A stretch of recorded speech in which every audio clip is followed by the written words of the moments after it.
Jonathan and Kelly with special guest Senator Lindsey Graham in the studio. Welcome back, Senator. Well, I was just Glad wondering. to be back. I was just wondering. Don't wake me up in the middle He's of the watching day like Fox this. News over here. Yeah. Sebelius is telling him right now, I just found out Obamacare is having a problem on the Fox website. has a very good formula about to get people to watch the show. Well, we're trying to get them to listen to us right now, so that's why we got you All on, right. sir. Get off the TV and listen to these. Well, it's funny because we did not, we hadn't even talked about where we want to start today, but it's got such a myriad of things going on, and you just heard John Kerry backing up, trying to kiss and make up to the Saudis because they've been playing footsie with the Iranians. Well, let's put it this way. If you're a friend of America in the Mideast, how do you feel right now knowing that John Kerry is between you and radical Islam? Not really good. I mean, if you're the king of Jordan, Saudi Arabia, and all of a sudden we're becoming the Persian Shia's best friend, and yeah, you can enrich, just don't do it too much, and Sure. we trust you. I mean, the Israelis are going nuts.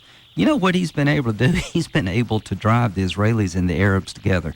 Nobody's been able to do that. He is the great uniter. Ever. Ever. You may have the first joint attack of Iran by Sunni Arabs and Jews. This was prophesied, I think, in Revelation. So I mean, we're seeing the John beginning Kerry here. has done something nobody else could do.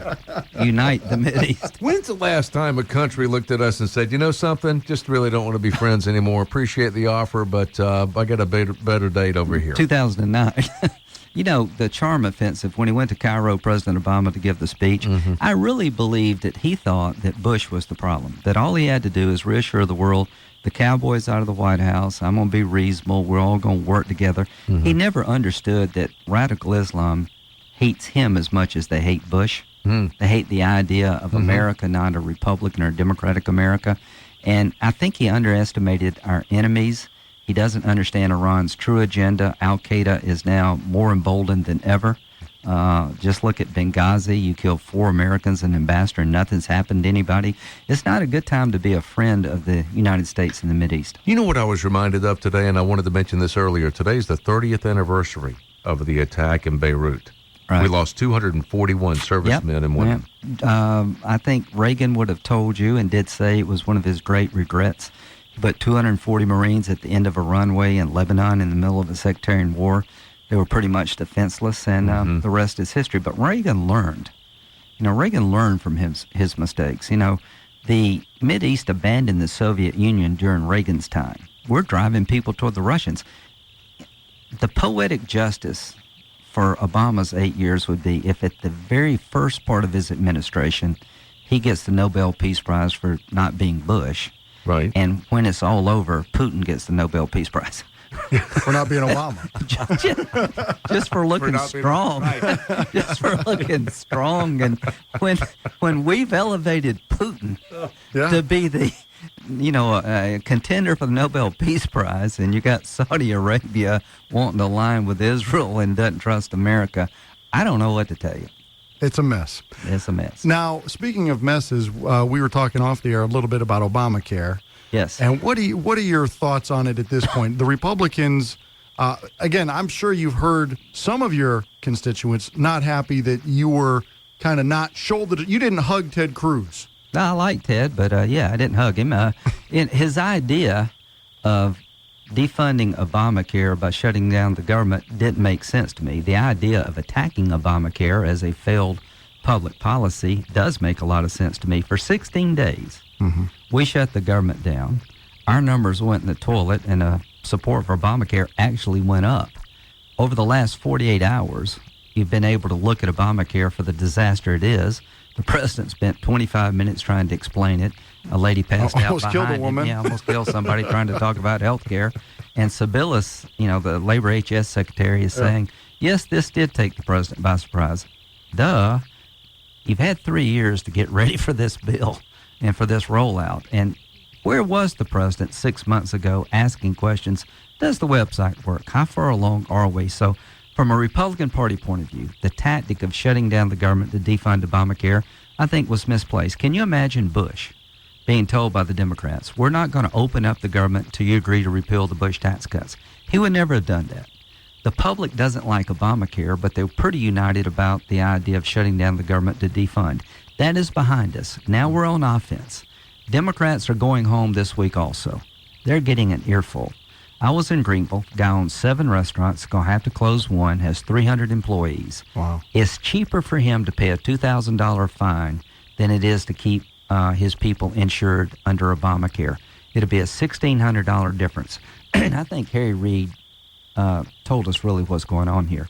The goal of this bill is to drive the private sector out of health care and push everybody in America in these government-sponsored exchanges, because this restaurant owner did the math, and it would be cheaper for him to pay the fine to the federal government than it would be to offer health care, which means his employees have to go into the exchanges, which is a backdoor way to get socialized medicine. That's what this thing is all about. Right. Here's what I'm frustrated with about the Republican Party, though, is it seems like... How could you possibly be frustrated with us? It feels like, we were branded as the party of no, and it seems like we live up to that reputation. Yeah. And I want to be on the offensive saying, here's the Republican answer to the health care issues. Here's how we're going to fix it. Number one, we need an alternative to Obamacare. I couldn't agree with you more. Start with the idea that, when you buy a car, the more choices, the better. When you buy an insurance policy, why should you be locked into a single market like South Carolina? You've got a couple of companies, 3 or 4 companies that do business in South Carolina. There'll be one left when this thing is over. But the idea of buying insurance across state lines, medical malpractice reform, there's so many private sector concepts that would lower the price of health care. But at the end of the day, here's what the Republican Party needs to understand. The shutdown is behind us. Obamacare is ahead of the Democratic Party. Get out of the way. Democratic senators are going to get an earful.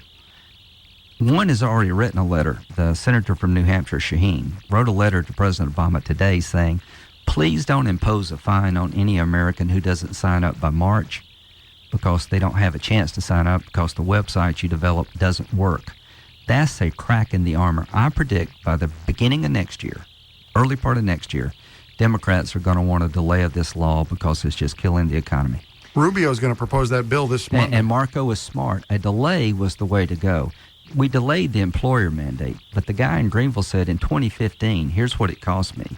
So he's telling his employees now, get ready to either pay more yourself or to go on the exchanges because I can't afford the cost. We had an opportunity to talk to Mick Mulvaney a couple of weeks ago, and I said, please tell me that there is a conversation going on with the Republicans in Washington that as soon as this thing in the dust settles and we get back to Washington to do the people's business, Barack Obama, Harry Reid, Nancy Pelosi are going to be saying, we got a problem with Obamacare, and we want you guys to come help. We want your input. And I'm saying, run. Do not put your fingerprints on this thing. If you got an idea to straighten it all up, run. Well, Mick Mulvaney is sort of the new Paul Ryan in the making. He's super smart, wicked smart. And the way he and Trey Gowdy and Ardell, they were trying to help Boehner. They wanted an alternative to the bill we finally got. We were playing with a pair of twos and didn't get a very good deal at the end. But I was really proud of our delegation of trying to find a practical solution to this shutdown problem. But here's what's going to happen. It won't be Pelosi, and it won't be Boehner, and it won't be Harry Reid. It's going to be the Democrats in swing states and swing districts that are going to come to people like me, most likely, or other Republicans that they feel like they can talk to. And they're going to ask for some help. They're going to ask for a delay because it's not working. It's putting people out of work, and it's hurting the economy at a time we need to create jobs. So I think that's how this movie ends. I think that a Joe Manchin, a Mark Pryor, a Mary Landrieu, people who are up in 2014 are going to be looking for a way to delay this law. But it's delayed a year. I was going to say it's delayed a year, but it's still implemented. Once you delay it, I think that's the beginning of unraveling it. Okay. See, at the end of the day, to repeal it, you really need a new president. That's you agree what I'm with saying. that? Absolutely. Sure. Obama's never going to repeal this law, but you could weaken it to the point. This idea of not expanding Medicaid was a good thing for South Carolina. About a dozen states said no thank you to Medicaid expansion under Obamacare. If South Carolina had agreed to sign up the expansion under Medicare, 31% of the, Medicaid, 31% of the state would be Medicaid eligible. That's $1 billion more in matching funds for the state of South Carolina. It would really hurt us over time. I'm going to have a bill rolling out in a couple of weeks that would allow each state to opt out, as a state if you choose to, of the individual and employer mandate. We're allowing employers a year delay, but why don't we allow states, if they want to opt out of Obamacare and do something that fits their state better? I think that would be a powerful argument. I'd love to see some of my Democratic colleagues go back to states like Arkansas and say, hey, I don't want you to be able to opt out. I'm not going to allow the state of Arkansas to go its own way when it comes to Obamacare. Over time, this will unravel. And Hillary Clinton, we should be calling this Clinton care, because the Clintons have been selling this as hard as they can. In 2016, if she's the nominee for president on the Democratic side, I think the argument against her is that this will be a third term of Barack Obama. She owns his failed foreign policy. She was his Secretary of State, and she's embraced Obamacare with a full bear hug. I am convinced by 2016, this law will have stunk up the place to the point that a nominee for the Democratic Party will be running away from it, not embracing it, and she can't run away from it. No.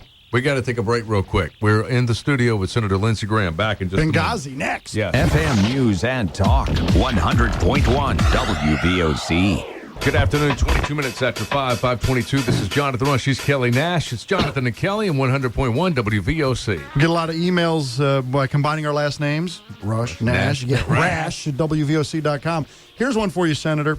And they play hardball on the emails. Sure. So here you Fair go. away. This one says that you're running a campaign ad claiming to have held the Obama administration accountable for Benghazi. I'd like to know how so. Who has been fired? Who has been publicly chastised? Who's been called a liar? Anyone? Well, I would say that I was probably the chiefest and harshest critic to Susan Rice when they tried to nominate her for Secretary of State. I would say that I, along with Trey Gowdy and some folks in the House, Darrell Issa, have taken the story that it was a protest gone bad and absolutely debunked it. I would say that the American people know much more about Benghazi today than they did before, right after the election, because we haven't given up. And to the person who sent the email, I can't fire people. I can only expose the truth for what it is. Stay tuned. Talk to me this time next week about Benghazi. This time next week? Yeah. Wait a minute, let's put that on the calendar. Why don't you give me a call this time next week Wednesday. and see if anything new has come up about Benghazi and see where Senator Graham's at. The one thing I can tell you, I will never let this go until we find out what happened. I will never let this go until the Congress can talk to the survivors. 13 months later, we haven't had access to any of the survivors. If we had a Republican majority in the Senate and I were committee chairman, we would know who the survivors were because I would have subpoenaed them. We got a president of the United States who's concealing, I think, the truth about Benghazi. We've got a Democratic Senate that's been less than interested. Our friends in the House are doing the best they can, and we got a media who seems to be indifferent. Can you imagine if this were Bush, and Bush is refusing to tell you what he did that night, and Bush told a story 2 weeks after the attack that this was a protest gone bad because of a hateful video. There's not one scrap of evidence from Benghazi that there was ever a protest around the consulate.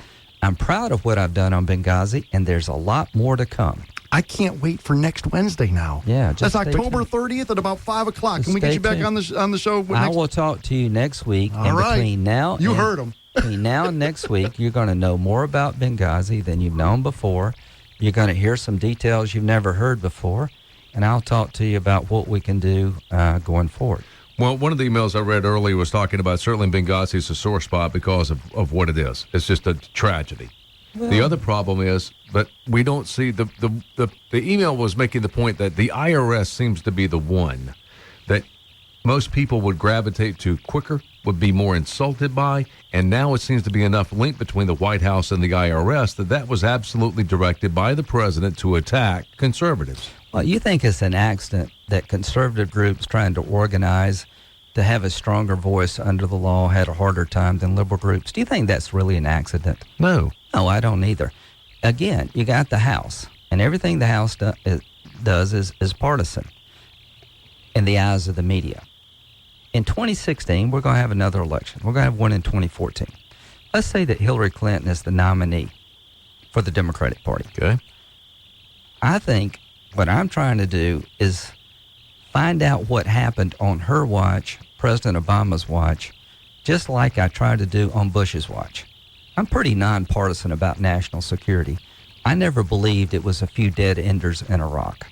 I went there enough to know this is not going well. Remember the general who said you're going to need 200,000 troops to secure this place? Mm-hmm. They fired him. Yeah. Nobody's been fired in the in the Obama administration. The Twitterer guy was. Yeah, the one guy who told you the truth. So here's the point about Benghazi. Yeah, the guy that started telling the truth got fired. Here's the point about Benghazi. It's important that the 4 Americans who died, we know the truth about their death, we learn from our mistakes, and we don't repeat them again.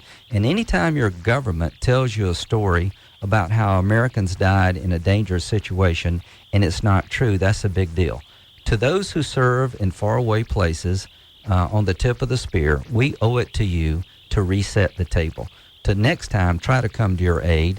And if something does happen to you, you do lose your life, not lie about what happened to you. That's the minimum we owe to those who serve. Sure. All right, Senator, I got an email here, and I'm guessing that this person is probably just a casual observer of politics. So they don't know about any of your... Could be the Secretary of Labor, HHS. Could be. She says, I'm assuming it's a she because it's so emotional here. Please ask Senator Graham how he feels... You might want to correct that before you get a lot of emails. Please ask Senator Graham how he feels about the negative comments on his Facebook page. Personally, I feel badly for him because at least he steps forward and voices his opinion. I'm not clear what he's done to cause radio personalities like Glenn Beck to totally turn on him. Well, I've never been afraid of criticism. I'm afraid of not doing what I think is right because of criticism. Mm-hmm. So I push myself, quite frankly, to make sure that I don't lose the courage of my convictions because somebody will have a different opinion. At the end of the day, I'm going to be judged based on what I did and who I am and what I'm capable of doing in the future. If you don't have any critics, you're not much good. I've got some critics and I've got a lot of supporters, and the supporters are not as loud as the critic. And the criticism is part of democracy, but at the essence of the criticism really is that I will make up my own mind. That drives people crazy. There are groups out there who are very ideological, and they pass themselves off as conservative. I'm a Republican conservative in the role model. My role model is Ronald Reagan. It's okay in Ronald Reagan's world to sit down with Tip O'Neill and save Social Security. There are folks out there who make a living off getting people stirred up that I'm never going to please. And the one thing I've got going for me is to be myself, to be Lindsey. And the critics are welcome to say anything they want to say because this is a democracy. Don't run for office if you're afraid of criticism, but also don't run for office if you're scared of the job. I'm not scared of losing my job. I'm scared of not being as bold and decisive as I need to at a time when my country needs somebody to be an adult. Washington is missing adult leadership. And I'm going to try to be the adult that most people want us to have in Washington.